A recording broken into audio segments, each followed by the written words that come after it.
Okay, so I think we'll start with our next speaker. So we're now going to move on to panel number 2, which is called Is the Levant Collapsing? So we have with us a very special guest, Catalina Quiroz, who's here from the Erasmus Plus project.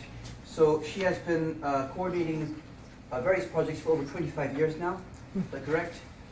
Focusing on capacity building, organizational change, decision-making processes, especially on education and, as we discussed earlier, inclusion and integration of refugees. So I think today you'll be discussing this in a very interesting context, looking at, the MENA region. So without further ado, Catalina Quiroz, please go ahead. Well, thank you very much for the invitation.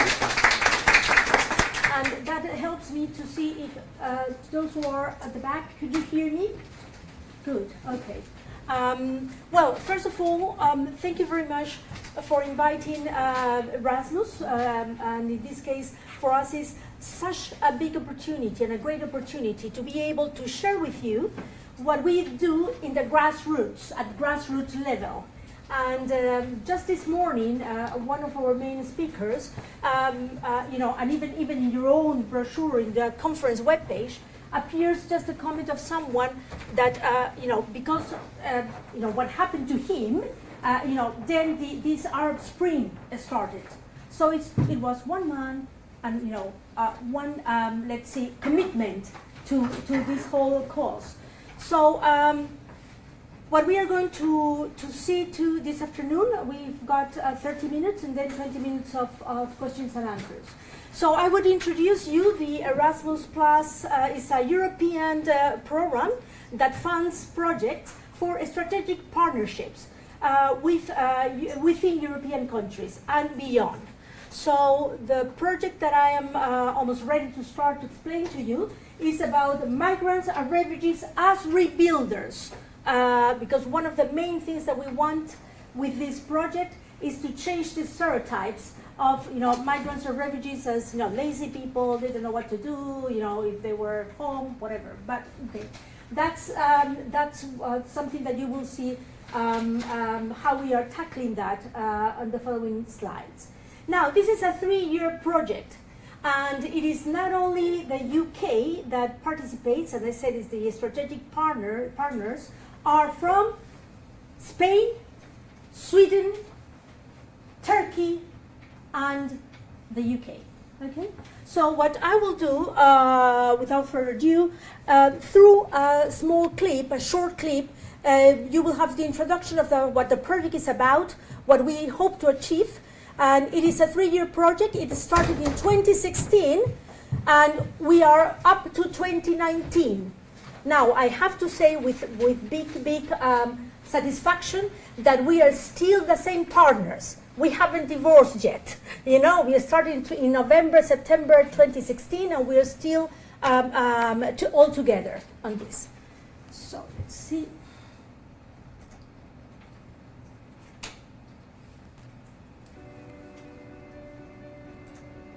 Migrants and Refugees as Rebuilders is a 3-year Erasmus Plus project, a partnership of organizations from the UK, Spain, Sweden, and Turkey that seeks to improve the training of migrants and refugees through adult education.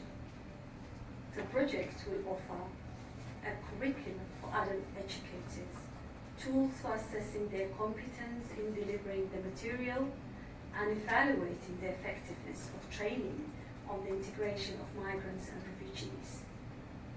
The program is aimed at trainers working with migrants and refugees from the Horn of Africa, the Middle East, North Africa, Latin America, now living in their new communities. All materials created by the project will be available in 7 languages: English, Swedish, Spanish, Turkish, Arabic, Somali, and Tigrinya on the Erasmus Plus and the Initiatives of Change UK websites.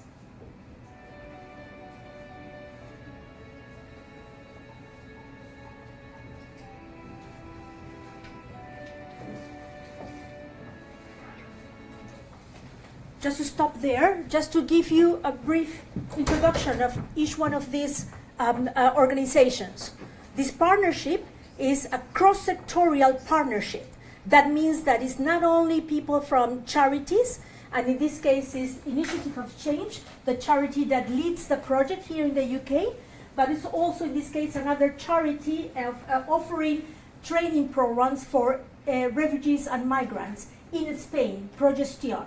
As such, both of us, we belong to the non-formal training sector, educational sector. If we move over here, we've got ASBU, is the Social Science Ankara University in Turkey, and as the name says, it's higher education. And then we've got CHISTA, which is non-formal, but I think semi-formal in this case. It's like a VET, vocational education training, with an ethos, Muslim ethos. It's a unique model of full scholar. So this is also like a kind of educational current or movement that started in the 19th in Sweden. So as you can see, we are a cross-sectorial partnership, which makes things easy one way, a little bit difficult in another way, in which we are talking about things about integration, as we said before, engagement, inclusion, and everything that deals with curriculum, but of course at 3 different levels: the non-formal, formal, and informal sector. So as such, I just wanted to give you that kind of information from partners, and of course the organization, in this case the Erasmus funded project. Something very important, this project as such was one out of 6 projects that were selected. And as you know, this is a competitive, let's say tender. I mean, well, not tender, but in this case, you submit your projects, and then, internationally, anyone could submit. And so we were very, very, lucky. Now, a big and a very key feature of this project is that, as it says, is for adult educators working with migrants or refugees. Well, so all of the partners, in a way or another, as it is myself, I am a migrant, and we are also former refugees or refugees themselves, ourselves. So we are the ones who are running the project as such. Okay. So now, the content. What I will try to give to you today is just sharing with you what has worked so far with us in terms of how we integrate, how we engage migrants or refugees within societies. Watch out, not only in the host countries, host communities, but also our engagement and inclusion in our countries of origin. That's absolutely crucial. So, we will be able to share with you the power of questioning, because that was the first thing that we as partners we started doing, questioning ourselves. Then the power of a state of mind here and there, which I will explain a little bit more, that any migrant, any refugee you can deal with, you can work with. I mean, in my case, there's no day that I wake up and I say, what might be happening in Lima, where I'm from? And if something is happening here, I'm immediately, what would I be doing if this is happening over there? So there's this dichotomy and duality of state of mind constantly in migrants or refugees. Then the power of in-betweenship. So if you Google in-betweenship, you will get the following description. It's the station between friendship and relationship. Well, this is not, even though we are a partnership, but we are not aiming at that. But what we want is the idea of adopted at home country. So, is that we don't break the relationship that any person who comes abroad or who comes over here or over there, to break this, especially, psychological contact with adopted at home country. Then I will give you a summary of the Syrian Women's Adult Educators program, which has really been very successful in Ankara, in Turkey. And then how to get involved if you think so, okay, if you want to think about this.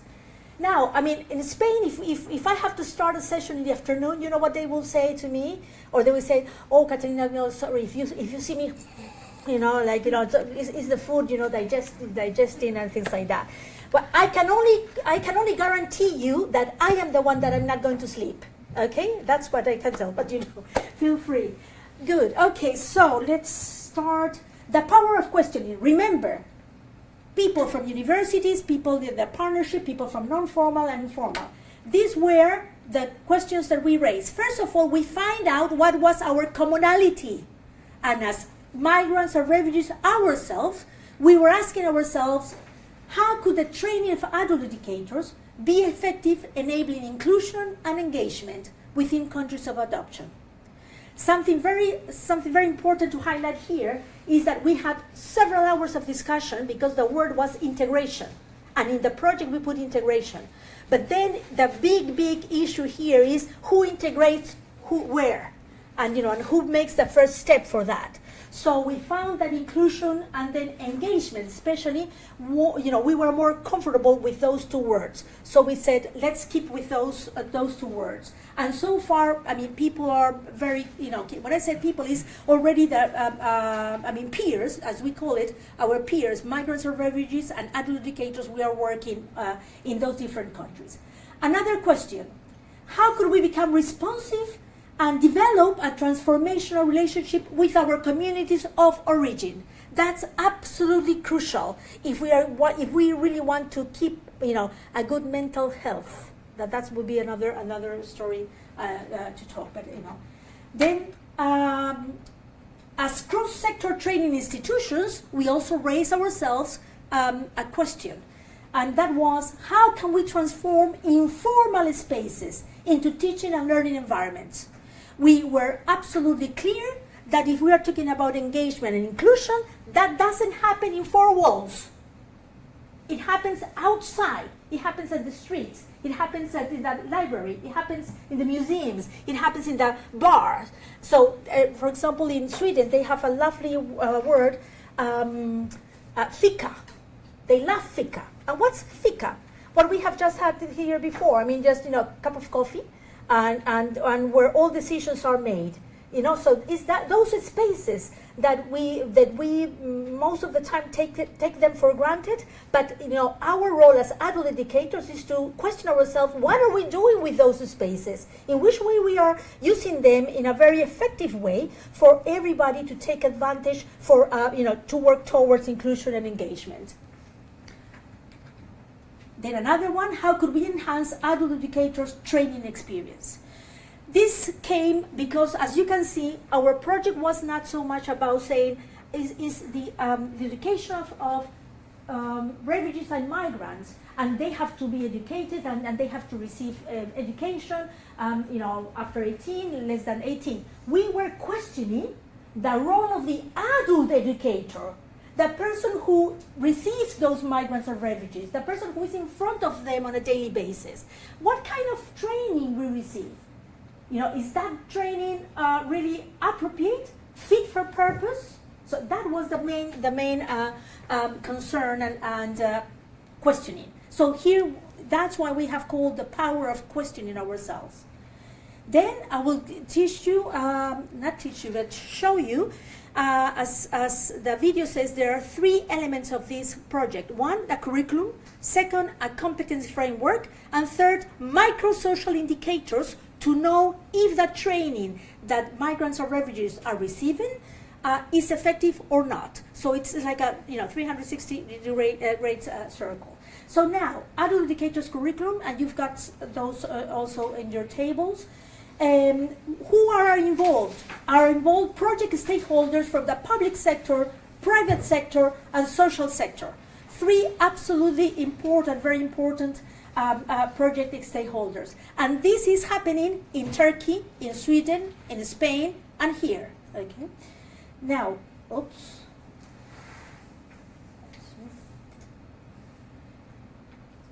The goal is not only about a social economic inclusion, it's an ethical social economic inclusion engagement.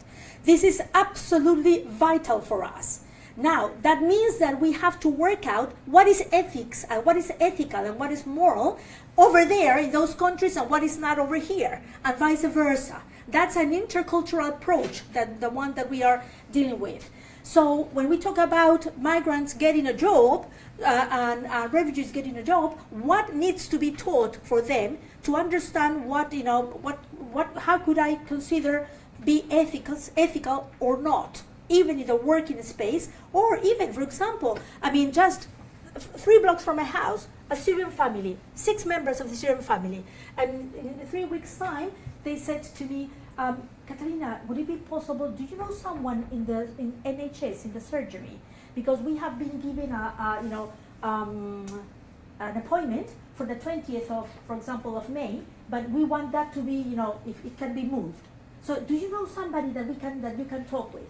So, oh, sorry, no, that doesn't work here. But they are doing it with a very naive way. That's the way it goes there. So it's just trying to explain the whole system, the whole culture of that. So then, direct target group, adult educators working with migrants and refugees. Indirect target group, adults from diaspora communities, adults in communities of origin. What I will explain that later on. What do we mean by that? Then, this is, before doing that, every adult educator should have needs and capabilities. In other words, he should know or she should know who is his or his audience. So what are the needs and capabilities? For the curriculum, the first one, we gathered over 250 needs and capabilities of migrants and refugees themselves. So, and they were, you will see how they were now treated. So, with those needs and capabilities, and something very important, can I share with you what's the meaning of need within our partnership? It's not the lack of, okay? The lack of is your need. No. Is, number one, needs. What communities decide to foster and nurture towards their well-being. Can you see it's a completely different paradigm here? And capabilities is the context which enable communities to achieve what they decide to work on. Okay, so that's really very important for us. So from all those categories, we were able to structure the curriculum framework as this: sustainable livelihood, affection and belonging, prevention and protection, understanding, and participation in social entrepreneurial initiatives. That was the whole, let's see, the way that we have structured the needs and capabilities of migrants and refugees themselves.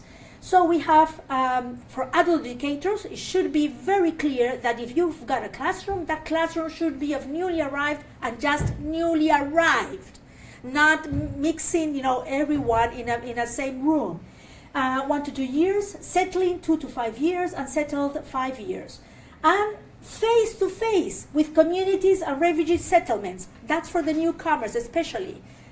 Face-to-face within communities and face-to-face within communities. We could have perfectly gained more points for the Erasmus project if we would have put here digital or open distance courses, but that doesn't work. If we are talking inclusion engagement, there's a phase that doesn't work. We need face-to-face gatherings. And then, of course, the post-assessment of refugees and migrants. Any questions so far? Okay. So here we have the adult educators curriculum, and we're going over there, just a view of. So this is what we've got in the webpage that you can offer on any one of your diaspora leaders and diaspora community members. So as you can see, the languages so far: English, Turkish, Espanol, Swedish, and Somali. So the only one missing is Tigrinya so far from Eritrea. It's on its way. And then one thing is this, and the other thing, can you see these boxes? So if you click in one box, which we will do in another one, you will see that a training module that will be open. Let's see. Just a moment. I think it's. Let's see here. So, for example, understanding, and then I've got the option. Select your language.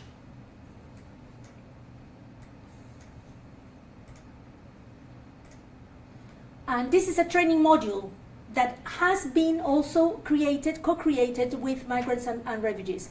So something very important, each sample of training module is linked with the Sustainable Development Goals. Okay, and there's a description, the level, the Sustainable Development Goals that we are addressing, and the time and duration of the training module. Now, I have pointed out this because this is the one that is making, the most successful training module so far in Sweden, Turkey, and Spain.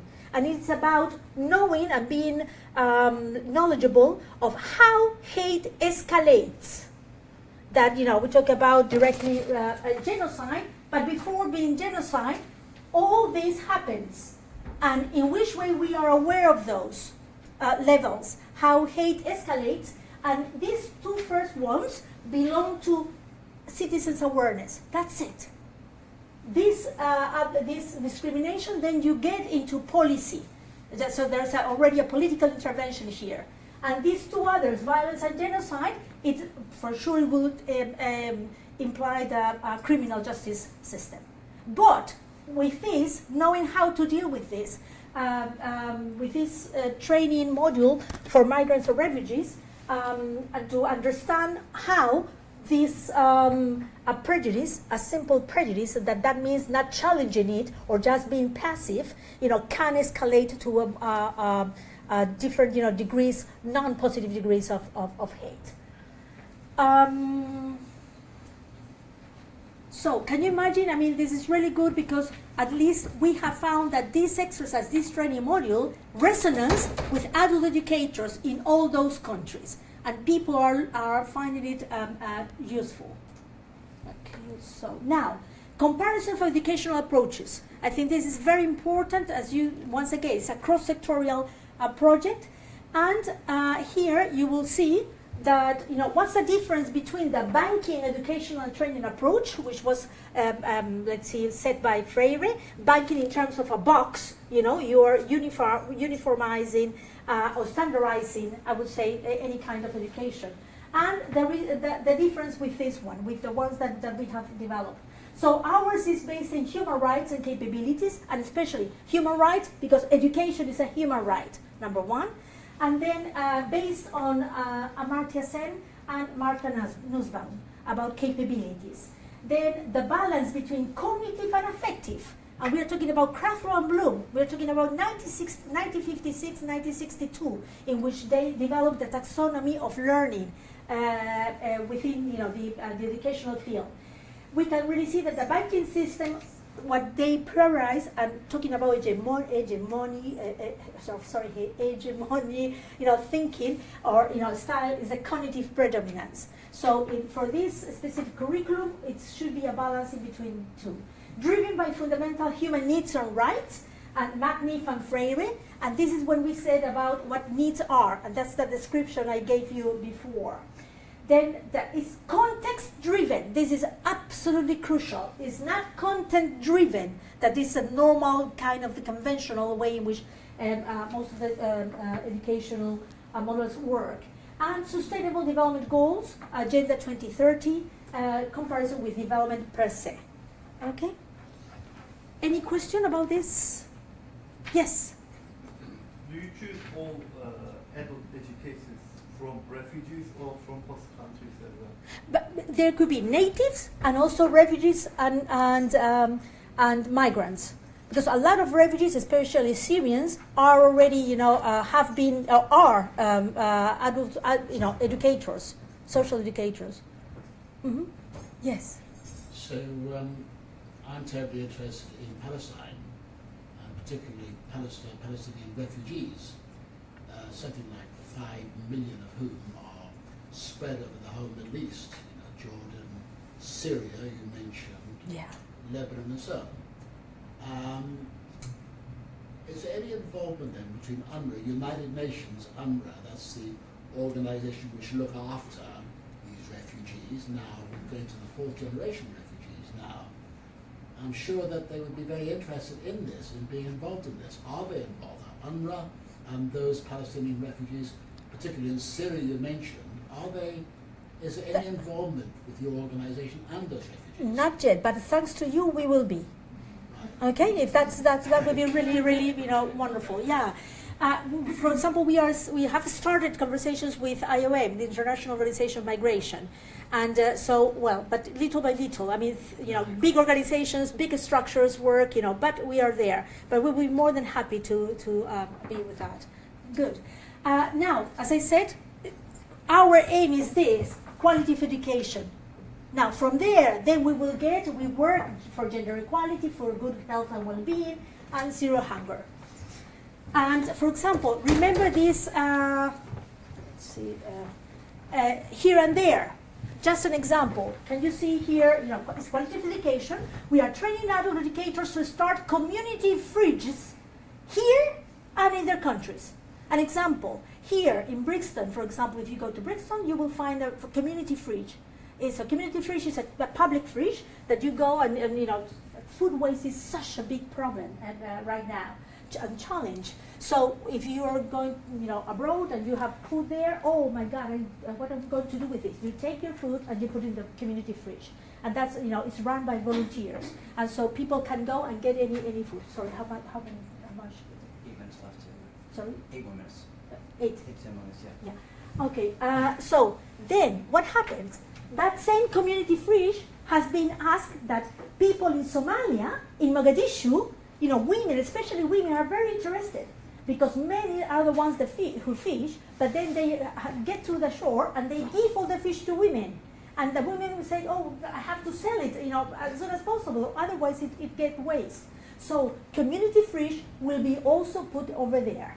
Okay, so that's the idea, in terms, and will be people here that we have trained going over there to start this project. And that's the project that we call, participation and social entrepreneurship. So this is the model that you've got in your tables. And for example, one, sustainable livelihood. And we have said that that's the way in which adult educators develop the art of covering fundamental human needs and rights. Then affection and belonging. These were based, once again, if we scratch a little bit here, then Marta Nussbaum and Marta Sen will come in immediately, okay? And Freire too. So the idea is that, it's the art of caring and accepting to be cared. For example, before it was only affection, what it was mentioned. But then talking among us and our peers, migrants or refugees, say, no, it's not only affection, but the sense of belonging. That's what is needed. That's what we feel that is needed. Okay? Prevention and protection, the art of promoting human security. And, nowadays, especially with so much high risk of threats, and after what has happened with the decision of United States, France, and the UK, to intervene. So we really need to be very alert on this now. Then understanding, and this is exactly the exercise, the art of developing critical and constructive thinking and engagement. Okay, so this entitled Dialogue Facilitation and Language, Political, Intercultural, or Religion, Identity, and Gender. So this is, if you click, then you get this training module that I showed you before about how the hate escalates. Okay, then so here it is. Yes, this is the same boxes that I was saying. So each one has its own a different training module. So this is about it's about the facilitation. Okay, so just to go further, the power of Syrian women as adult educators. This is really like a case study done by our partner in Turkey who has shared it with us. So in 2013, once again, we start with this man dying for a cause. Well, in this case, a Syrian woman died in the door of the hospital. She couldn't be treated or she couldn't be attended because of her lack of language. She couldn't communicate. So this Nesahat Albay learn about that, because that happened in her own community. So she decided immediately to start producing flyers in Arabic and try to get those flyers house to house to tell people where to go in case, you know, there were needing these emergency services. Then she started what is called the volunteers group. All women. This is a big difference in terms of any other volunteer group. It's all women. And then what Albay, Nesahat Albay, and Gul Karamaner have done is an amazing, have formed these volunteer groups with three main tasks in order to provide any kind of services to Syrians. Something very important. Turkey was supposed to receive half a million migrants, okay, Syrian. Nowadays, they have 3.5 million Syrians with them. And there are already towns, villages, in which there are more Syrians than native Turkish people. 5 months. Pardon? 5 months. Yeah, thank you. So, what happened here? That it's good to know that there are three factors that through this, for example, case, the power of Syrian women, that has really worked very, very well. Number one, language classes. Immediately, they are immersed in language, in the Turkish language. And the ones who teach the Syrian women or Syrian children are Syrian teachers that the Ministry of Education hire from Syria to go to Turkey. That's what before, remember these project stakeholders, how every single sector is involved in this. So they come and they teach the language. In 6 months, they perfectly can speak and they do their daily things in Turkish. So number one, language.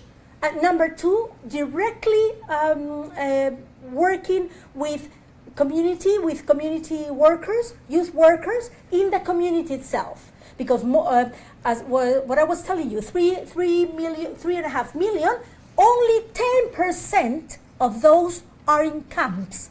The rest are already integrated in a way or another through foster families, foster communities. This is really, really very important to know. And as I said, so language first, then door-to-door services, social services. So social services that goes to the communities. And then number three, financial resources. To what? To start like a community fridge or to start a tool library, something that, doesn't need a big investment. Okay, so now something very important, because once again, what's the commonality among all these groups? Is the values that drive Albay and Gul as adult educators exercising a facilitative leadership. Can you imagine this is only women's volunteer group? So they've got a completely different way, a style of leadership. So, the first thing is peer-to-peer relationships. So adult educators and migrants and refugees growing together. So it's not about this, I am here to teach you. No, it is we learn together. And then empathizing with the other, that's absolutely, a very important quality on that. Training fit for purpose, that's absolutely important. Inclusion, all community stakeholders feel enlightened and cared for. Resilience, going beyond our own boundaries and comfort zones, coping with adversity. And then, teaching and learning as means to transforming life. References and how to get involved. Here it is. If you go to the webpage, you will be able to decide, Thank you. Okay, so we're now going to open for questions. Do you have any questions? Please feel free. Any questions?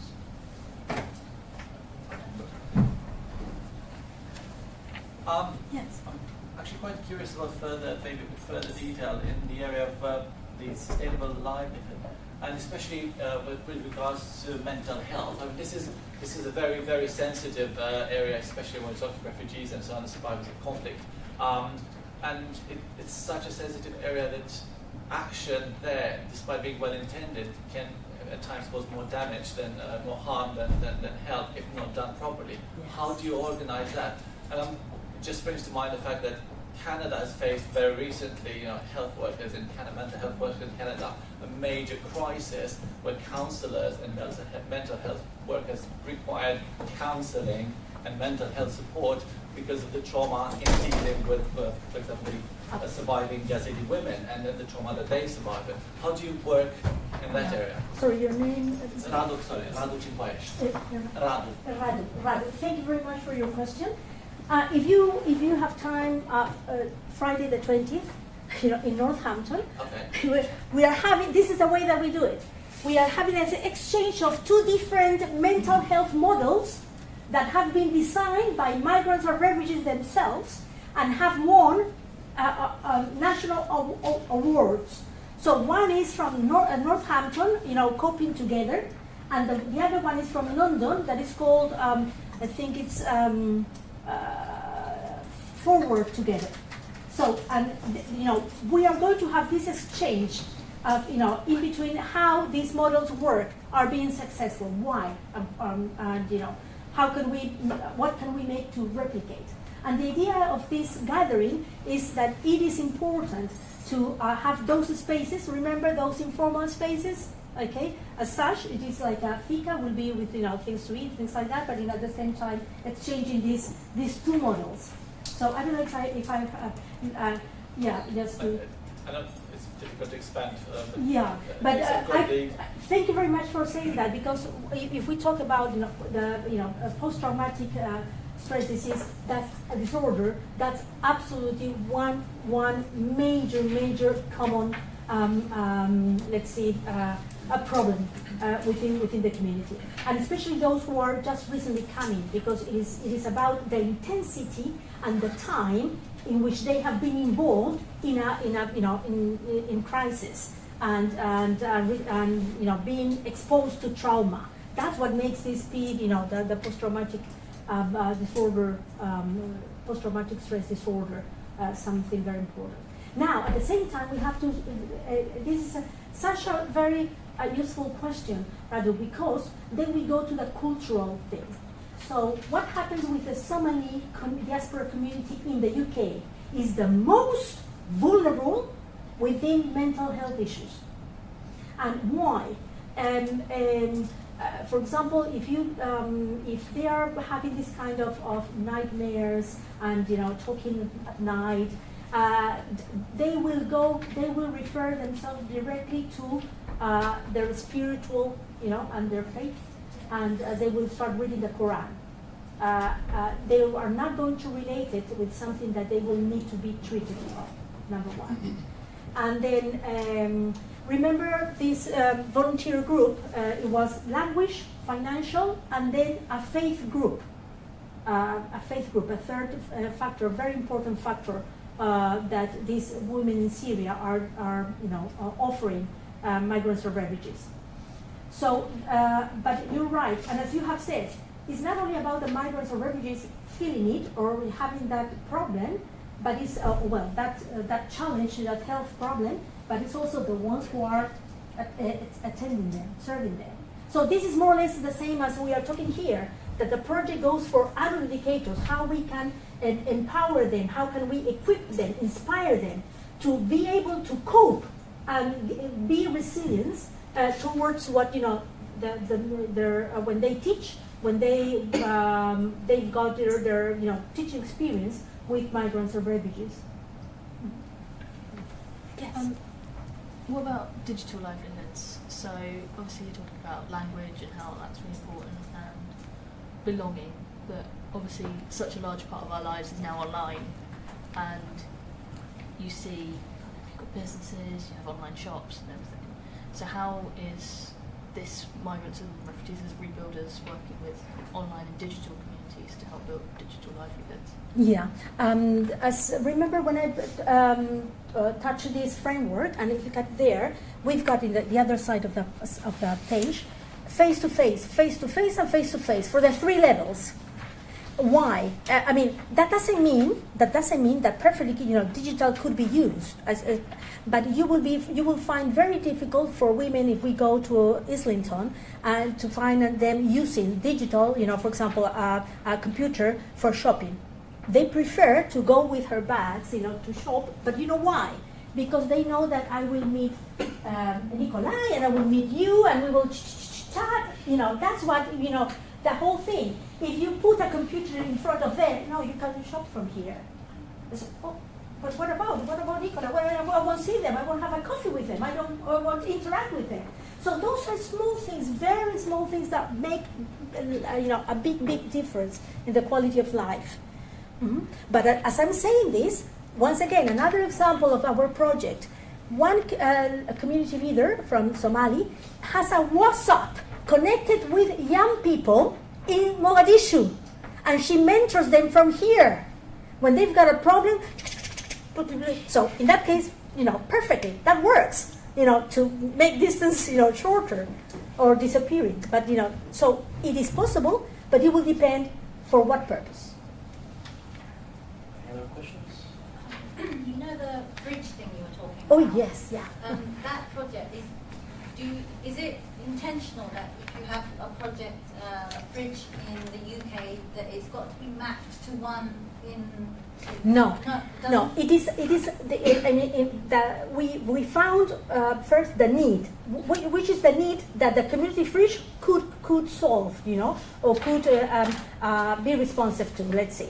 So we found that here, in this case, for example, in this community, they say there are so many people that I know in my community that they go to sleep without eating. But then you've got, but then you've got the supermarket next to that community throwing things in the bin. So have you heard about the royal junk food? Well, it's a project that intercepts the food before being thrown in the bin. And so that means that what we need is settled migrants or refugees negotiating with that supermarket, saying, hey, if you have to throw something, no, don't throw it, give it to us, and we will put it in the fridge. And then you will see how things disappear in the fridge. So then what happened? That they say, oh, in Mogadishu, this was saying, we are doing this, and that will be the best solution for women, for their fish, so that they will be able to continue. So, as you know, the difference of the needs are completely different, but it is one cause, in this case, the community fridge, that works for both sides. Now we need investors. We need people. For example, the fridge over there will be a solar panel activated immediately. But here will be plug it directly with electricity. Yes. You mentioned about this project that intercepts food getting thrown away. Yeah. Is that in UK? Yes. How is it that it hasn't reached other supermarkets? Well, that's what they try, and that's one of their tasks. Because in Morrison's, for example, if one egg in a carton of 12, one egg is broken, they dump the whole thing. Yeah. A lot of things is being dumped and it's not being stopped. I think they are compensated because insurance is paying them, but we are paying insurance. That's why the insurance go up, because of people like that. Yeah. So I mean, if you want, I can get the address from them, because it's in Leeds, it's in different parts. It's in Scotland too. And so I think in terms of communicating, I can leave my data. It's already there. My webpage, my email, my digital. Talking about digital. So I mean, I can write it here if there's. Have you got a pen? Yeah. Are you considering, or have you considered to expand your partnership to other charities in other European countries with big refugee communities, such as Italy, Greece? Yeah. Is there any display of interest from these countries?